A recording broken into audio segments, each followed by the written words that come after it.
आज विजू बाबू जयंती पिपिली डेलांग निर्वाचन मंडली रे पिपिली विजु जनता दल मुख्य कार्यालय रे रुद्र प्रताप महारथी नेतृत्व में महासमारोह पालित होता। डॉक्टर प्रतिभा महारथी मुख्य अतिथि रूपे जोगदे। आज पिपिली डेलांग निर्वाचन मंडली समस्त सरपंच नोमिनी जिला परिषद चेयरमैन वाइस चेयरमैन युव छात्र महिला समस्त जोगदे। आज विजु बाबू जयंती रे समस्ते शपथ नहीं आगामी दिन में जो महासंग्राम हम से महासंग्राम रे पिपिली डेलांग निर्वाचन मंडली रे विजु जनता दलर रुद्र प्रताप महारथी नेतृत्व में बाजीमात करिवो, एनएसी बाजीमात करिवो, जिला परिषद बाजीमात करिवो, दुईटा जाक ब्लॉक नबू समस्त सरपंच नोमिनी नबू ताहा आज संग्राम करिसंती। समस्ते बद्ध शपथ नहीं विजु बाबू जयंती महासमारोह पालित होइछि। विजु बाबू अति अंतरंग थिले प्रदीप महारथी। पिपिली डेलांग निर्वाचन मंडली रे जहा विकास होइछि विजु बाबू समय रही, प्रदीप महारथी समय रही। से पानीदोल डाक्तरखाना हो, से पोपरंगा ब्रिज हो, बहुत बड़ बड़ काम होइछि विजु बाबू समय। यही मुख्य कार्यालय विजु बाबू उद्घाटन करते। मु सरपंच थी, विजु बाबू मुख्यमंत्री थे।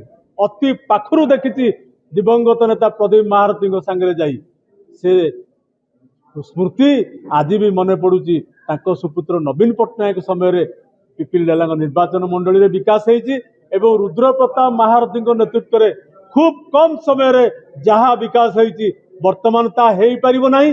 पिपिली रो मान्यवर विधायक जो बाहस्फोट मारुछंती सबू से फाउंडेशन स्टोन रही बजेट रही किसी काम हम ना। ना बस स्टाण्ड है कौन शुणुली मार्च 2 रे पहले चांदुआ प्रकल्पर शिलान्यास हम। मार्च 2 केबे 26 ना 27 ना 28 आउ गोटे कथा कहते 27 रे समस्ते पानी पाइबे। ता अर्थ वर्तमान कई पानी पाऊना तांकरी पंचायत तांकरी जोन ना मगरे एपर्यंत पानी पाइले ना 27 रे पानी पाइबे। तेणु मान्यवर विधायक जहाँ कहते ताहा कार्य परिणत करि पारि नाहंती। समवाय शीतल भंडार कही चलित वर्ष चलिबो। आज भी आपण मानक माध्यम चैलेंज करुच्ची समवाय शीतल भंडार 5 वर्ष भितर चलई पारिबे नहीं। ये चाकरी नुह, ये राजनीति। तमे निर्वाचित होइछ 5 वर्ष भितर करिकिरी देखैबो।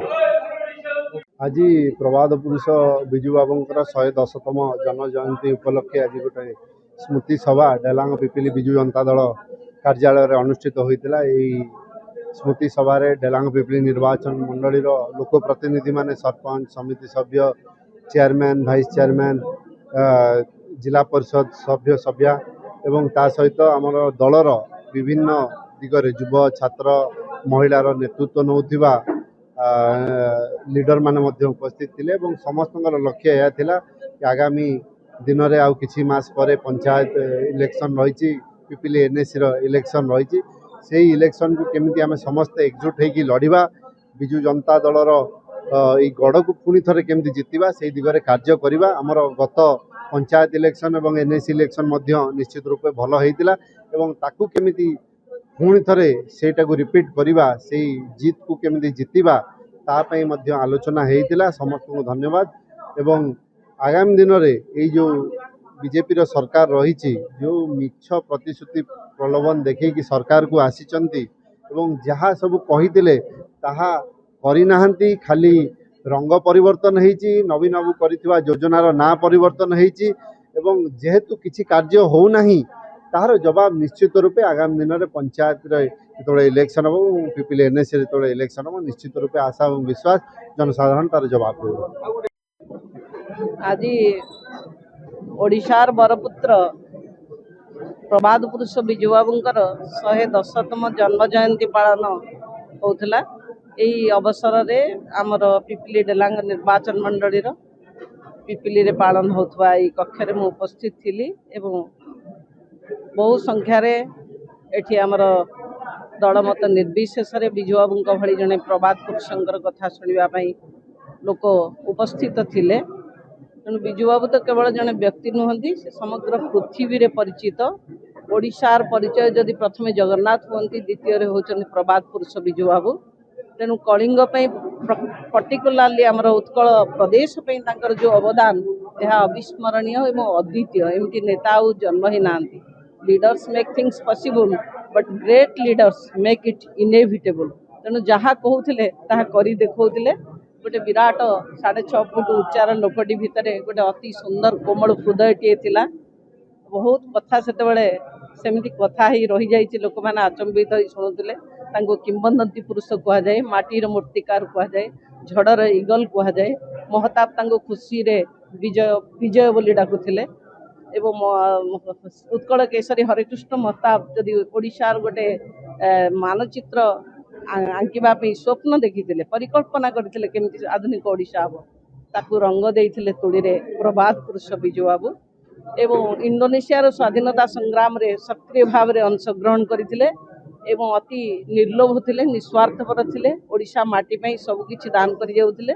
सेति जतबे इंडोनेशिया 500 वर्ग माइल जंगल एवं विराट बड़ पैलेस बहुत किछि धन संपत्ति राजा सुकर्ण प्रदान करने को चाहिए सी सबू सी तांकर पत्नी ज्ञानदेवी परामर्श रे सबकि सेठिकार लोकों अर्पण करदे एवं कही जे ओडिशार नागरिक काहाटू किछि पुरस्कार ग्रहण करेनि। तेणु ये है विजु बाबूंकर महत्वर परिचय। मैडम विजु बाबू सहित महारथ परिवार अति निबिड़ संपर्क निश्चित भाव में विजु बाबूंकर धर्मपुत्र थिले स्वर्गत महारथी। जन्म नहीं पारती किंतु राजनैतिक गुरु एवं विजु बाबू को से गुरु रूपे पाई एते खुशी एते आनंद एते संतुष्टता उपलब्धि करती जहाँ मुझे स्वर्गत नेता महारथी सांगे 35 वर्ष पाखापाखि रही मुझे अंगे निभे। तेणु यही मिशन स्कूल पड़िया जिते विजु बाबू गोटे मीटिंग अटेंड करने आसते किसी विरोधी दलर गुंडा श्रेणी लोक टेका पकई रक्ताक्त करदे से काच भांगी बस भीतर लंप प्रदान करते पड़िया को मारना मारना सॉयल ऑफ इंडोनेशिया ये प्रबाद पुरुष विजु बाबू यांकु मारना ही एवं निजे ही क्षताक्त होते मुंडरे बाजी टेका पथर।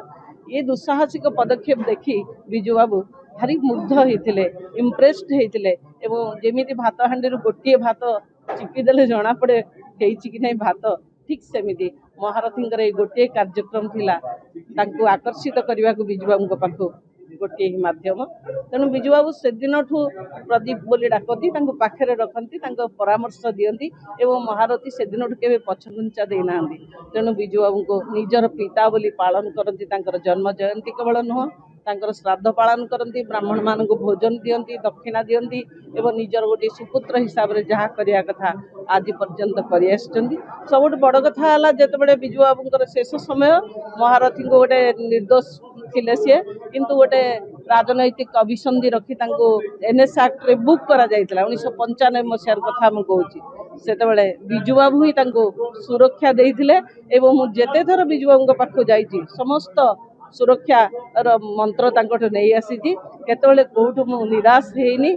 चाहे शैलेंद्रनाथ फुकन हो ओडिशा हाईकोर्ट चीफ जस्टिस से नारायण मिश्र स्वर्गत वकील हंतु पुरीर विजन राय हूँ कटक समस्त पाखक जाइए वीर दर्पे गोटे परिचय नहीं जे विजु पट्टनायक ये आसी। तेणु ये थिला विजु पट्टनायक परिचय निर्दोष रे खलास करते गुप्ता थिले भारत वर्षर प्रतिरक्षा मंत्री एवं गुप्ता जी एनएस एक्ट को रिजेक्ट कर देथिले जो एक्ट को लगे स्वर्गत मुख्यमंत्री सेतबेलर जानकी वल्लभ पट्टनायक। से दिन मुझे भारी खुशी होती बुढ़ा पकेट रू 10,000 टंका काढ़ी अरे माँ तू ने गोटे शाढ़ी किणिक पिंधु आउ एडे एडे पेड़ा आम दीही को खुआई देते ये गोटे पिता तुल्य आमर थिले। तेणु आम परिवार सी सदस्य से पितृ पितामह से भीष्म पितामह तांको केबे आमे भूलिबनी।